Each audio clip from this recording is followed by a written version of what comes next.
ప్రపంచంలో ఎప్పుడూ ఏదో ఒక చోట ఏవో ఒక అలజడులు చెలరేగుతూనే ఉన్నాయి. మానవ రుధిరం ఏరులై ప్రవహిస్తూనే ఉంది.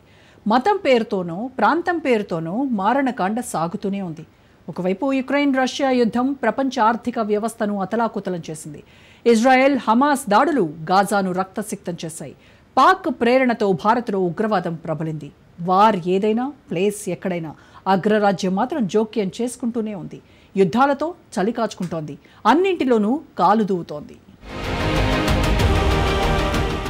యుద్ధాలతో చలిగాచుకుంటున్న అగ్రరాజ్యం. వారు ఏదైనా ఎక్కడైనా డొనాల్డ్ ట్రంప్ జోక్యం.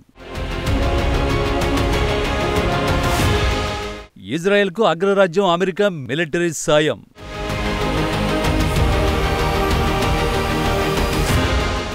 ఒక్కొక్కటిగా అదృశ్యమవుతున్న మిలిటరీ విమానాలు. కరవమంటే కప్పకు కోపం, వీడవమంటే పాముకు కోపం అన్న చందంగా మారింది ఇరాన్ ఇజ్రాయెల్ దేశాల పరిస్థితి. ఇజ్రాయెల్ దాడులతో బీభత్స పరిస్థితి నెలకొనడంతో ఇరాన్ ఎదురు దాడుల్ని తీవ్రం చేసింది. ఇజ్రాయెల్పై క్షిపణుల వర్షం కురిపిస్తోంది. ఇరాన్ ఇజ్రాయెల్ యుద్ధంతో పశ్చిమాసియా రణరంగంలా మారింది. ఇరు దేశాల మధ్య మొదలైన యుద్ధం క్రమంగా అగ్రదేశాలను కూడా కదిలిస్తోంది. టెహరాన్ అణు కార్యక్రమాన్ని బూచిగా చూపి ఆ దేశంపై సైనిక చర్యకు దిగేందుకు అమెరికా సిద్ధమవుతోంది. సరైన సమయం కోసం వేచి చూస్తోంది. ఇరాన్ అణ్వాయుధాల తయారీకి పూనుకుంటోందనే కారణంతో ఇజ్రాయెల్ ఆకస్మికంగా భీకర దాడి చేసింది. చిరకాల శత్రువుకి గుణపాఠం చెప్పే సమయం వచ్చిందని ఇరాన్ కూడా ధీటుగా ఎదురుదాడులకు దిగింది. ఇరాన్ మొదట ఇజ్రాయెల్ దాడులాపితే తాము ఆపేస్తామని చెప్పింది. కానీ ఇజ్రాయెల్ ప్రధాని నెతన్యాహు ఇరాన్ను తుడిచిపెడతామని ప్రకటన చేశారు. దీంతో రెచ్చిపోయిన ఇరాన్ సుప్రీం లీడర్ ఖమీనీ ఇజ్రాయెల్ భారీ మూల్యం చెల్లించక తప్పదని కౌంటర్ ఇచ్చారు. అదే ఊపులో ఐరన్ డోమ్కు తూట్లు పడిచిన ఇరాన్ యథేచ్ఛగా టెల్-అవీవ్పై విరుచుకుపడుతోంది. దీంతో ఇటు టెల్-అవీవ్ అటు టెహరాన్ బాంబుల మోతతో దద్దరిల్లిపోతున్నాయి. 3 లక్షల మందికి పైగా పౌరులు టెహరాన్ను వీడి సురక్షిత ప్రాంతాలకు తరలి వెళ్లారు. టెల్-అవీవ్లో కూడా పౌరులు బంకర్లలో తలదాచుకుంటున్నారు. వారం రోజులుగా సాగుతున్న యుద్ధం ఇప్పటి వరకు ఇరాన్ ఇజ్రాయెల్ ఈ 2 దేశాల మధ్య ఉంది. ద్వైపాక్షిక చర్చలతో ఆగే అవకాశం ఉండేది.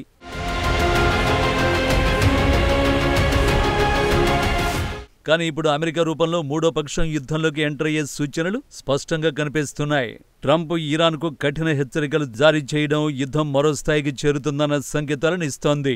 ఒకసారి అమెరికా దిగితే ఇక యుద్ధం ఆపడం, కొనసాగించడం పూర్తిగా వైట్ హౌస్ నిర్ణయం మీదే ఆధారపడుతుంది అనడంలో సందేహం లేదు. పశ్చిమాసియాలో తన సైనిక స్థావరాలకు యుద్ధ విమానాలు, సైనిక బలగాల్ని తరలిస్తున్న అమెరికా ఇప్పటికే ఇరాన్పై దాడికి తయారుగా ఉన్నట్టు చెబుతున్నారు.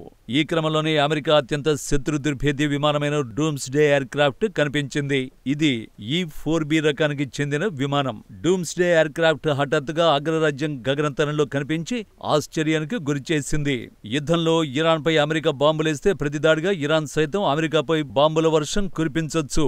అలాంటి సందర్భాల్లో గాల్లో చక్కర్లు కొడుతూనే అమెరికా రక్షణ మంత్రి సహా కీలక ఉన్నతాధికారులు పాలన సాగించేందుకు ఈ విమానాన్ని వినియోగిస్తారు. ఈ విమానాన్ని బోయింగ్ 747-200B మోడల్లో మార్పులు చేసి తయారు చేశారు. అమెరికాలో యుద్ధం వస్తే ఆపదకాలంలో వాడే విమానం కాబట్టి దీనికి డూమ్స్డే ఎయిర్క్రాఫ్ట్ అనే పేరుంది. దీనికి నైట్ వాచ్, ఫ్లయింగ్ పెంటగాన్ అనే పేర్లు కూడా ఉన్నాయి. ఈ విమానం మంగళవారం లూసియానాలోని బోసియర్ వైమానిక స్థావరం నుంచి మేరీల్యాండ్లోని జాయింట్ బేస్ ఆండ్రూస్ కు చేరుకుంది. ఈ విమానం ఏకధాటిగా 7,000 మైళ్ల దూరం ప్రయాణించగలదు. సిబ్బంది సహా 112 మంది వరకు ప్రయాణించే సదుపాయం ఉంది. గతంలో ఈ విమానం అత్యధికంగా ఏకధాటిగా 35 గంటల పాటు ఎగిరింది. శత్రు దాడుల్ని తట్టుకునేలా అంటే సైబర్ దాడులు, అణుబాంబు పేలుళ్ల ప్రకంపనలు, విద్యుదయస్కాంత ప్రభావాలకు లోను కాకుండా దీనిని పటిష్టంగా నిర్మించారు. న్యూక్లియర్ థర్మల్ కవచాలు దీనికి తొడిగారు. గాల్లో ప్రయాణిస్తూనే ఇందులోని అధికారులు ప్రపంచ నలుమూలలో ఉన్న స్వదేశీ, విదేశీ నేతలు, అధికారులకు ఆదేశాలు జారీ చేయొచ్చు. దీనిలో ఏకంగా 67 ఉపగ్రహ డిష్ వ్యవస్థలు ఉన్నాయి. అత్యవసర సందర్భాల్లో యుద్ధ విమానంగానూ మారిపోతుంది. వెంటబడే శత్రు విమానాలపై బాంబులను ప్రయోగించగలదు. మళ్లీ ల్యాండింగ్ చేయాల్సిన పని లేకుండా గాల్లోనే ఇంధనాన్ని నింపుకోగలదు. ఈ మొత్తం విమానంలో ఉన్నతాధికారుల విశ్రాంతి కోసం 18 పడకలున్నాయి. కీలక నిర్ణయాలు తీసుకునేందుకు పెద్ద సమావేశ గది ఏర్పాటు చేశారు. ఈ విమానం మొత్తంగా 3 అంతస్తుల్లో ఉంటుంది.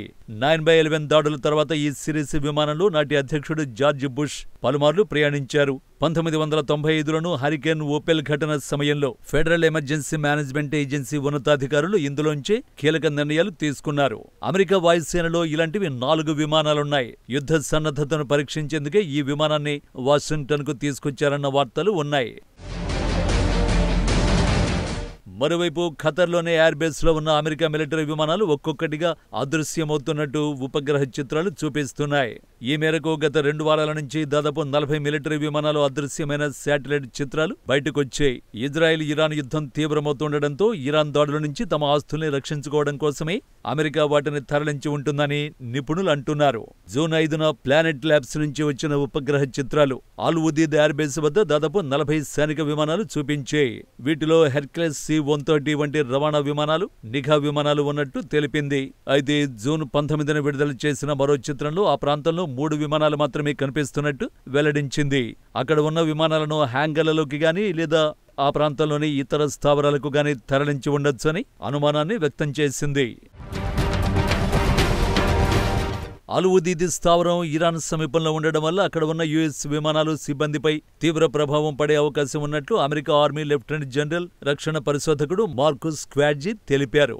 ఈ ప్రమాదాలను నివారించడానికి తాము కృషి చేస్తున్నట్లు ఆయన స్పష్టం చేశారు. ఈ ఉద్రిక్త పరిస్థితుల్లో నిరంతరం అప్రమత్తంగా ఉండాలని ఖతార్లోని యుఎస్ రాయబార కార్యాలయం గురువారం తమ సిబ్బందికి ఆదేశాలు జారీ చేసింది. ఇజ్రాయెల్ ఇరాన్ల మధ్య కొనసాగుతున్న యుద్ధం నేపథ్యంలో అమెరికా ఏదైనా చర్య తీసుకుంటే ఖతార్లోని యుఎస్ స్థావరాల్ని లక్ష్యంగా చేసుకుని ఇరాన్ దాడులకు పాల్పడే అవకాశం ఉండడంతో ఈ ఆదేశాలు జారీ చేసినట్టు సమాచారం.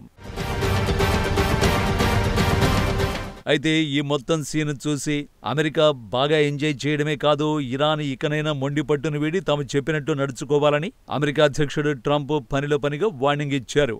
ఇరాన్ అణ్వాయుధాల తయారీపై అమెరికాకు కూడా అభ్యంతరాలున్నాయి. అందుకే ఇజ్రాయెల్ దాడికి పరోక్ష మద్దతు ఇచ్చింది. అమెరికా ఎప్పుడూ స్వప్రయోజనాల కోసమే పనిచేస్తుందనేది చారిత్రక సత్యం. యుద్ధాన్ని ఇజ్రాయెల్ ఒకందుకు మొదలు పెడితే ఇరాన్ మరొకందుకు ప్రతిఘటిస్తోంది. మధ్యలో అమెరికా దిగితే అటు ఇజ్రాయెల్ ఇటు ఇరాన్ ఎవరి లక్ష్యాన్ని పూర్తి చేయకుండా సొంత లక్ష్యం నిర్దేశిస్తుందనడంలో సందేహం లేదు.